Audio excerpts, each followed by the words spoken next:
अगर वीडियो पर क्लिक कर दिया है इसका मतलब आप इतिहास को जानने में रुचि रखते हैं। तो दोस्तों चलिए आज मैं आपको तुगलक वंश से रिलेटेड वो जानकारी दूंगा जो आपके बहुत काम आएगी। सबसे पहले जनरल सवाल जो लोग अक्सर पूछते हैं, तुगलक वंश की स्थापना किसने और कब की? तुगलक वंश के महत्वपूर्ण शासकों के नाम कौन कौन से हैं? तो सबसे पहले मैं आपको बता दूं, तुगलक वंश के संस्थापक गाजी मलिक था, जो 1320 ईस्वी में गयासुद्दीन तुगलक के रूप में सिंहासन पर बैठा। दिल्ली के सिंहासन पर दोस्तों कुछ समय शासन करने के बाद, तकरीबन 5 साल शासन करने के बाद 1325 ईस्वी में उसकी मृत्यु हो गई। फिर उसके बाद उसका पुत्र मोहम्मद बिन तुगलक गद्दी पर बैठा। दोस्तों तुगलक वंश में 3 महत्वपूर्ण शासक हुए हैं, जिसमें से गयासुद्दीन, उसका पुत्र मोहम्मद बिन तुगलक 1325 से 1351 तक शासन किया।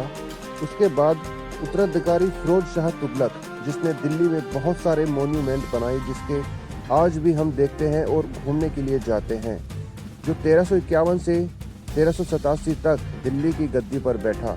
ये 3 महत्वपूर्ण शासक दिल्ली की गद्दी पर बैठे तुगलक वंश के शासनकाल में।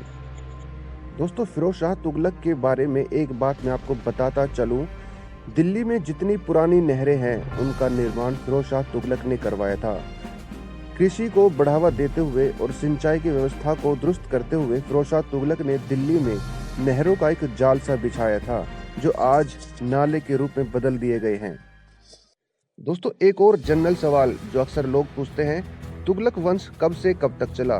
तो मैं आपको बता दूं, तुगलक वंश 1320 से 1413 तक ये दिल्ली पर शासन करता रहा।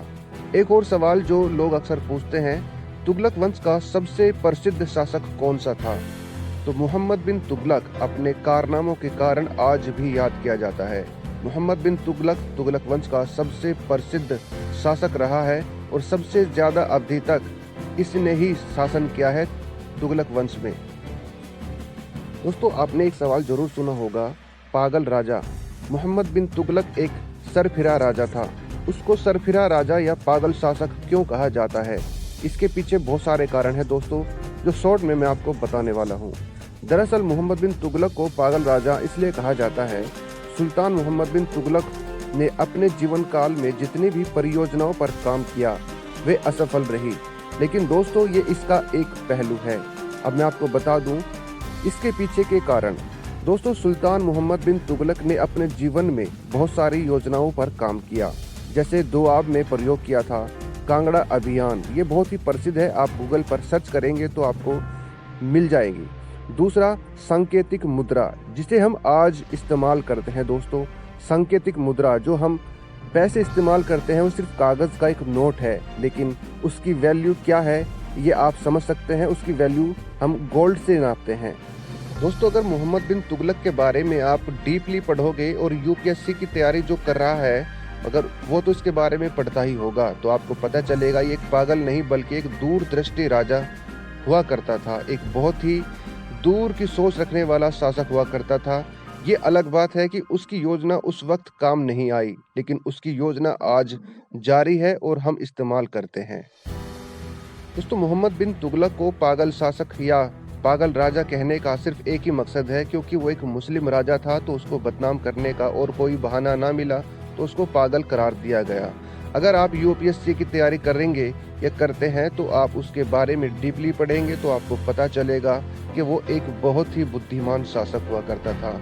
और दोस्तों इसके पीछे का एक कारण ये भी है, उसका जो गुरु था, मोहम्मद बिन तुगलक का जो गुरु था वो निजामुद्दीन औलिया, जिसको आज भारत में हर कोई जानता है, खासकर हिंदू मुस्लिम सिख ईसाई हर कोई जानता है। मोहम्मद बिन तुगलक उसका शिष्य हुआ करता था।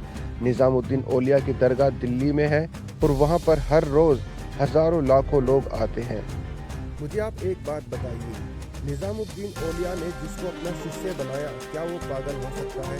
नहीं, बिल्कुल नहीं, हरगिज़ नहीं। ये सिर्फ एक प्रोपेगेंडा है और कुछ नहीं। दोस्तों अब मैं जो जानकारी आपको देने वाला हूँ वो शायद आपको कहीं ना मिले। तुगलक का असली नाम क्या था? जी हाँ दोस्तों, तुगलक का असली नाम उलूग खां था। एक बहुत ही प्रसिद्ध अभिलेख है राजा मुंदरी का, उसमें मोहम्मद बिन तुगलक को जोना या जूना कहा गया, जिसका मतलब होता है दुनिया का खान। दूसरी और अंतिम सबसे महत्वपूर्ण जानकारी तुगलक शासनकाल के दौरान जो हुई वो ये थी। मोहम्मद बिन तुगलक के शासनकाल के दौरान 1333 ईस्वी में मोरक्को का एक बहुत ही जबरदस्त यात्री इब्न बतूता भारत पहुंचा था और मोहम्मद बिन तुगलक ने इब्न बतूता का बढ़ चढ़कर इस्तकबाल किया। दोस्तों, ये थी तुगलक वंश की कुछ खास जानकारी, कुछ खास सवालों के जवाब जो अक्सर लोग पूछते हैं कि तुगलक कौन थे, कहां से आए थे। तो दोस्तों, ये थी कुछ जानकारी। अगर आपको पसंद आए तो कमेंट करके जरूर बताना और चैनल को सब्सक्राइब करना और जितना हो सके शेयर करना और लोगों को बताना कि तुगलक कौन थे।